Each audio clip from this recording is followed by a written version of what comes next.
নমস্কার, আমি সুজয় সাঁতরা। আমার YouTube channel special math coaching সেন্টারে আপনাদের স্বাগত। আমাদের আজকের বিষয় হলো দশম শ্রেণীর গোলক চ্যাপ্টারের অঙ্ক। আমরা আগের ভিডিওগুলোতে গোলক চ্যাপ্টারের গোলকের সংজ্ঞা, ঠিক আছে, আর 12 দাগ পর্যন্ত অঙ্ক আর গোলকের সূত্রাবলী নিয়ে আলোচনা করেছি। আজকে আমরা ওই গোলক চ্যাপ্টারের 13 আর 14 দাগের অঙ্ক করব, আর বহু বিকল্পীয় যে 5টি অঙ্ক আছে 15 দাগের এর ওই 5টি অঙ্ক নিয়ে আলোচনা করব। দেখা যাক 13 দাগের অঙ্কতে কি বলেছে। 13 দাগের অঙ্কতে বলেছে যে 14 সেমি দৈর্ঘ্যের ব্যাসার্ধ বিশিষ্ট একটি ভূগোলকের অক্ষটির বক্রতলে 0.7 সেমি দৈর্ঘ্যের ব্যাসার্ধ বিশিষ্ট দুটি বৃত্তাকার ছিদ্র করা হয়েছে।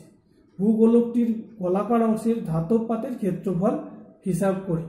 তাহলে ওই যে একটা ভূগোলকের কথা বলছে, ভূগোলকের ব্যাসের দৈর্ঘ্য বলে দিচ্ছে 14 সেমি, ব্যাসার্ধ বলে দিয়েছে 14 সেমি, আর ওই ভূগোলকেরই অক্ষের ওপরে বলছে দুটো ছিদ্র আছে, ওই ছিদ্রেরও ব্যাসের দৈর্ঘ্য বলে দিয়েছে 0.7 সেমি।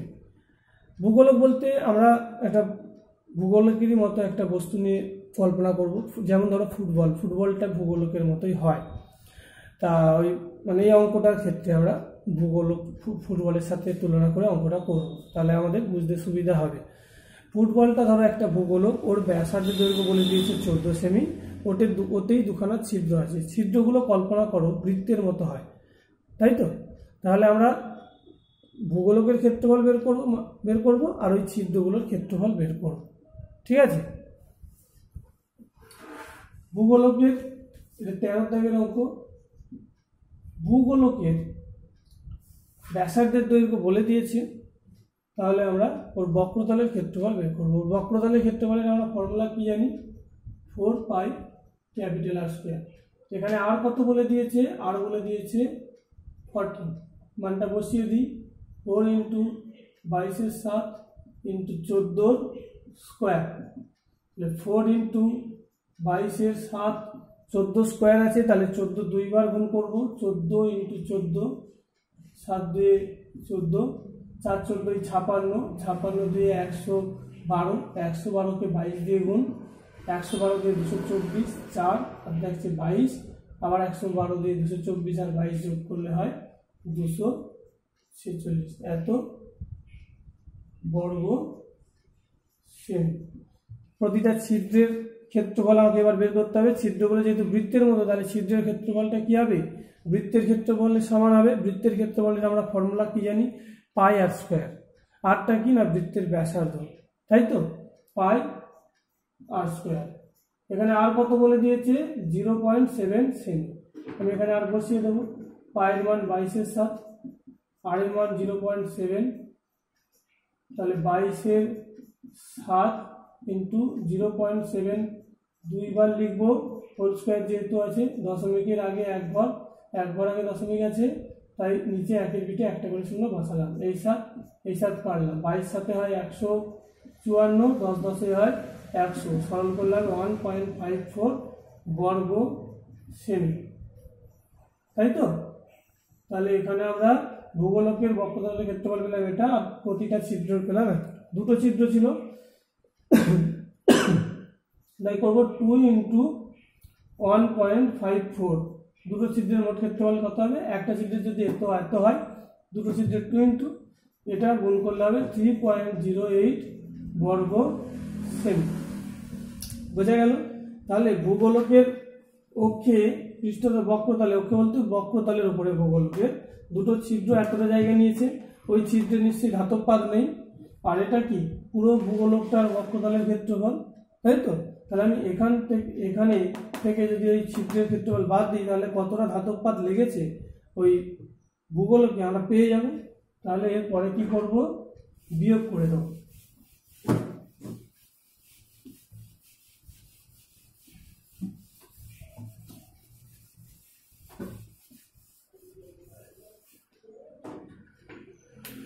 বিয়োগ করে দেবো, এটা বিয়োগ করলে হবে 2460.92 বর্গ সেমি। তাহলে ভূগোলকটাতে কতটা ধাতব পাত লাগবে না 2460.92 বর্গ সেমি। কি বোঝা গেল? আমরা আশা করি এই অঙ্কটা বুঝতে পারছো। যদি বুঝতে কোথাও অসুবিধা থাকে আমায় অবশ্যই কমেন্ট বক্সে জানাবে, আমি সলভ করে দেওয়ার চেষ্টা করব। আমরা ঠিক এর পরের অঙ্কে চলে যাব, 14 দাগের অঙ্ক। 14 দাগের অঙ্কটা ঠিক 8 দাগের মতো করে হবে। 14 দাগের অঙ্কটাতে কি বলেছে না, একটা 8 সেমি দৈর্ঘ্যের ব্যাসার্ধের নিরেট লোহার গোলককে গলিয়ে 1 সেমি দৈর্ঘ্যের ব্যাসার্ধের কতগুলি নিরেট গুলি তৈরি করা যাবে এখানে জানতে চেয়েছি। তাহলে 8 সেমি ব্যাসার্ধের একটা গোলককে গলাবে।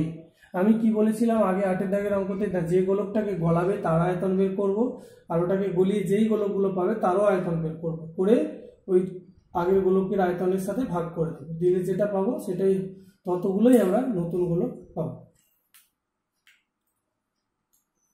তো 14 দাগের অঙ্ক আমরা 8 সেমি ব্যাসার্ধের গোলকের আয়তন বের করে নেব। আমরা আয়তনের সূত্র কি জানি, 4/3 পাই আর কিউব, মান বসিয়ে দেবো।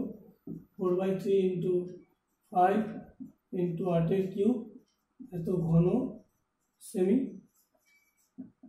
একইভাবে ওই 1 সেমি ব্যাসার্ধের গোলকের আয়তন বের করে নেব। এই ফর্মুলাটাতে করবে, একবারে বসিয়ে দিচ্ছি।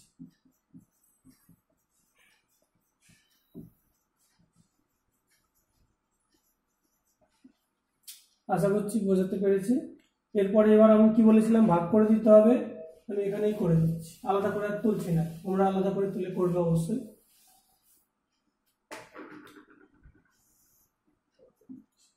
উপরে 4 পাই 3, 8 কিউব আছে তাই 3 বার গুণ,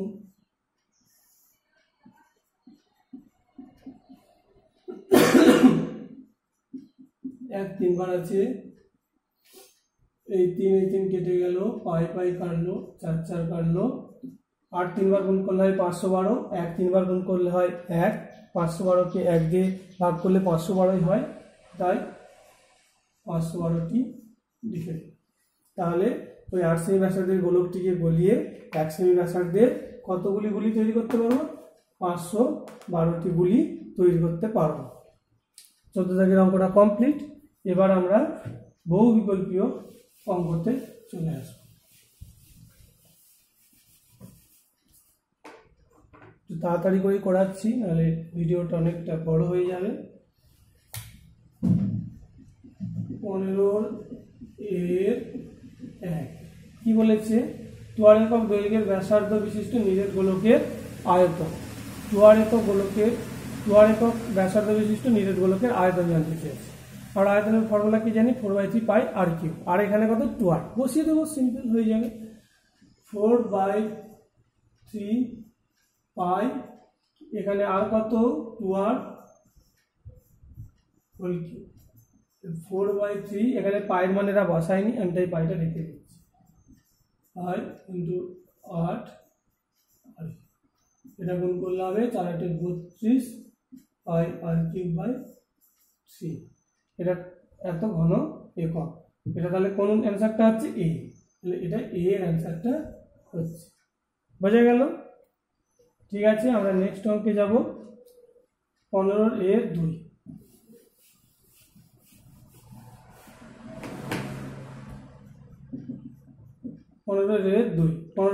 কি বলেছে, দুটি নিরেট গোলকের আয়তনের অনুপাত বলে দিয়েছি 1:8 হলে তাদের বক্ষতলের ক্ষেত্রফলের অনুপাত। তাহলে ওই দুটো নিরেট গোলকের আমি ব্যাসার্ধ মনে করে নিচ্ছি, একটা ক্যাপিটাল আর একটা স্মল আর। কি বলে দিয়েছি এখানে না, ওদের আয়তনের অনুপাত দিয়ে দিয়েছি। তাহলে আমাদের আয়তন বের করে নিই। প্রথমটার আয়তন কত হবে, 4/3 পাই ক্যাপিটাল আর কিউব। দ্বিতীয়টার কত হবে, 4/3 পাই স্মল আর কিউব। এদের অনুপাত এটা, এদের অনুপাতে আমার বলে দিয়েছে 1:8, তাহলে এটা সমান 1:8 করে দিলাম। 4/3 পাই বোথ সাইড ভাগ করলে বাদ হয়ে যাবে। এদিকে তাহলে পড়ে রয়েছে ক্যাপিটাল আর কিউব, এদিকে স্মল আর কিউব, এদিকে পড়ে রয়েছে 1, এদিকে 8। এটাকে আমি লিখতে পারি capital R by small R whole cube, এটাকে লিখতে পারি 1/2 হোল কিউব। সূচকের ফর্মুলা অনুযায়ী কিউব উঠে যাবে, গিয়ে এদিকে থাকবে capital R by small R, এদিকে থাকবে 1/2। আমি উভয় পক্ষের বর্গ করে দেবো, capital R by small R, এটা 1 দিয়ে স্কোয়ার। এটা সরল করলে কি হবে, এদিক থেকে করছি capital R square by small R square equal to 1/4। কি বলেছিল, বক্রতলের ক্ষেত্রফলের অনুপাত জানতে চেয়েছিল। আমরা বক্রতলের ক্ষেত্রফল জানি 4 পাই আর স্কোয়ার, তাই 4 পাই দিয়ে ওপর নিচে এখানে গুণ করে দেব। 4 pi small R square equal to 1/4। তাহলে কি পেলাম, 4 pi capital R square into 4 pi small R square equal to 1:4। Capital R কি ধরা ছিল, প্রথম গোলকের ব্যাসার্ধ, স্মল আর কি ধরা ছিল, দ্বিতীয় গোলকের ব্যাসার্ধ। আমি এটা কি পেলাম, 4 পাই ক্যাপিটাল আর স্কোয়ার। এটা কি, প্রথম গোলকের বক্রতলের ক্ষেত্রফল, এটা দ্বিতীয় গোলকের বক্রতলের ক্ষেত্রফল। এর অনুপাত কত পেলাম, 1:4। তার মানে ওই নিরেট গোলক দুটোর বক্রতলের ক্ষেত্রফলের অনুপাত কত পেলাম, 1:4। কি বোঝা গেল, এটা হয়ে গেল 15 এর অ্যান্সার। এটা কোনটা হচ্ছে তাহলে, বি। এটা বি এরটা হবে, 15 অ্যান্সার হবে বি এরটা। পরের অঙ্কে চলে যাব।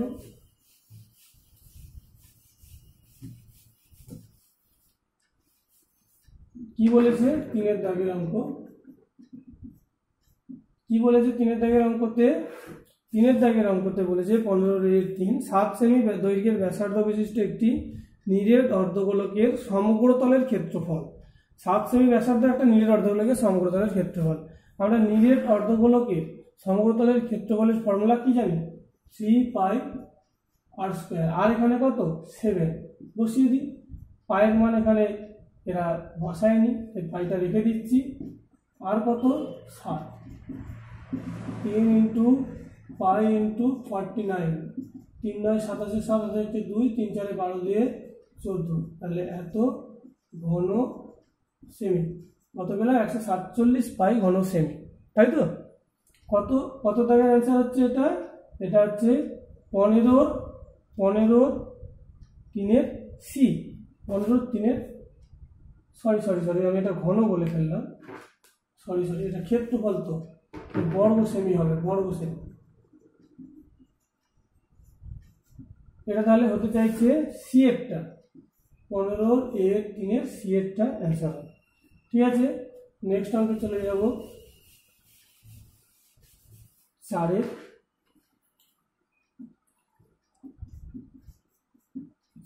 কি বলেছে, আইভিটা দুটি নিরেট গোলকের বক্রতলের ক্ষেত্রফলের অনুপাত 16:9 হলে তাদের আয়তনের অনুপাত কত হবে।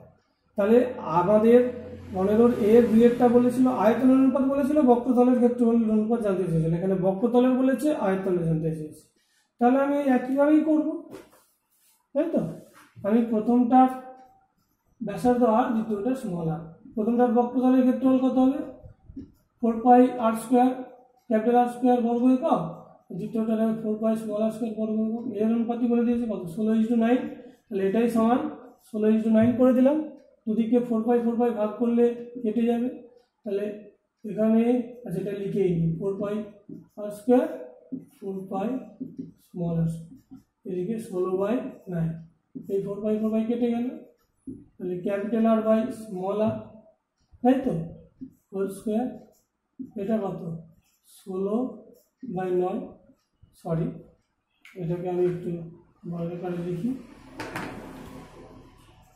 4/3 হোল স্কোয়ার। সূচকের ফর্মুলা অনুযায়ী স্কোয়ার বাদ দিয়ে দিতে পারবো, 2 পাওয়ারে। তাহলে এখানে পড়ে থাকবে capital R by small R, এখানে পড়ে থাকবে 4/3।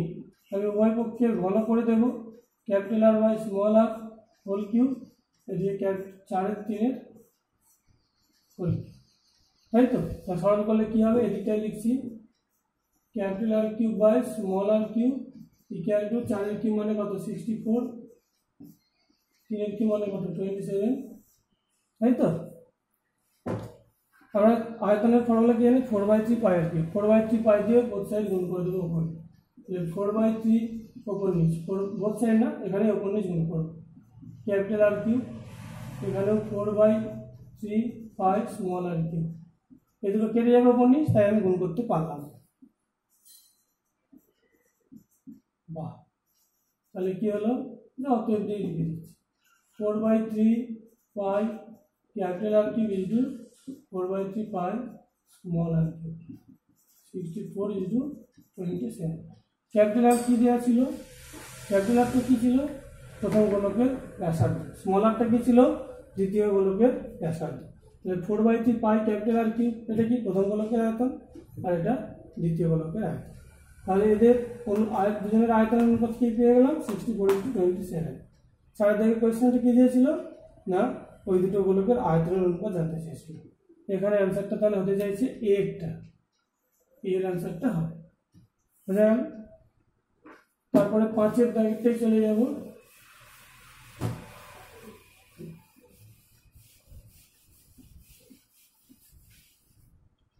কি বলেছে 5 দাগেরটা?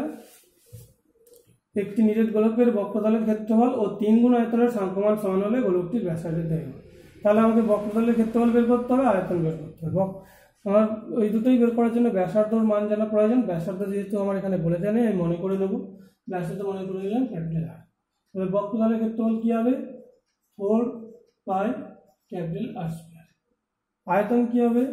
4/3 পাই আর কিউব। কি বলেছে? যে বক্রতলের ক্ষেত্রফলটা এর 3 গুণ আয়তনের সাথে সমান, 3 গুণ আয়তনের সংখ্যমানের সাথে সমান, মানে এর সাথে 3 গুণ যদি আমি করি তবে এটা সমান হবে। বোঝা গেল? শর্ত অনুসারে তাহলে এটা হয়ে গেল, 3 3 কেটে গেল। এদিকে আমি একটা আর লিখে দিচ্ছি যে 4 পাই আর স্কয়ার। এদিকে আমি 4 পাইটা এদিকে আসলে কেউ নিচে চলে যাবে, 3টে একটা রেখেছি, 2টো আর এখনো আছে, আর স্কয়ার তাহলে এদিকে আসবে। এটা কাটাকাটি হলে কি বলে যাবে? 1। অতএব আর ইকুয়াল টু কত? 1 দেখো। আরটা কি দেওয়া ছিল? এই গোলকটার ব্যাসার্ধ দৈর্ঘ্য, ওই গোলকের ব্যাসার্ধ দৈর্ঘ্য কত পেয়ে গেলাম? 1 একক। এটা এ এর দাগেরটা হলো অ্যান্সার। এটা বি এর ছিল, বি এর 15 এর ভি এর অ্যান্সারটা হয়ে গেল। ঠিক আছে, তাহলে আজকে আমরা গোলক চ্যাপ্টারের 13 আর 14 দাগের অঙ্ক শিখলাম। আর বহু বিকল্পীয় 15 এর আই থেকে বি, মানে I, double I, triple I, I V আর বি, এই 5টা অঙ্ক শিখলাম। আমার এইভাবে ক্লাস 5 থেকে 10 চ্যাপ্টার ওয়াইজ সমস্ত প্রশ্নের উত্তর আসতে থাকবে, পরপর ভিডিওতে আসতে থাকবে।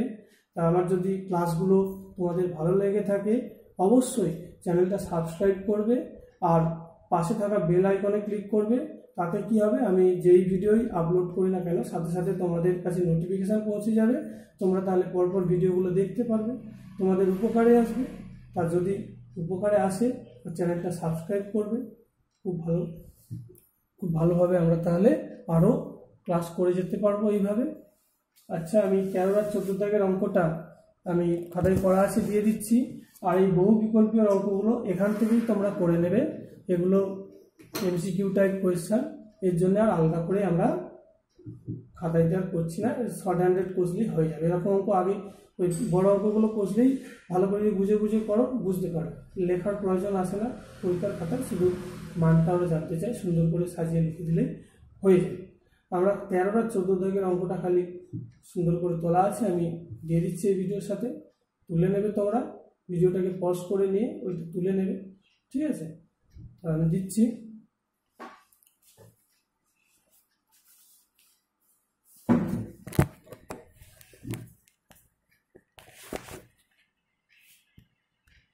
এটা 13 দাগের অঙ্ক।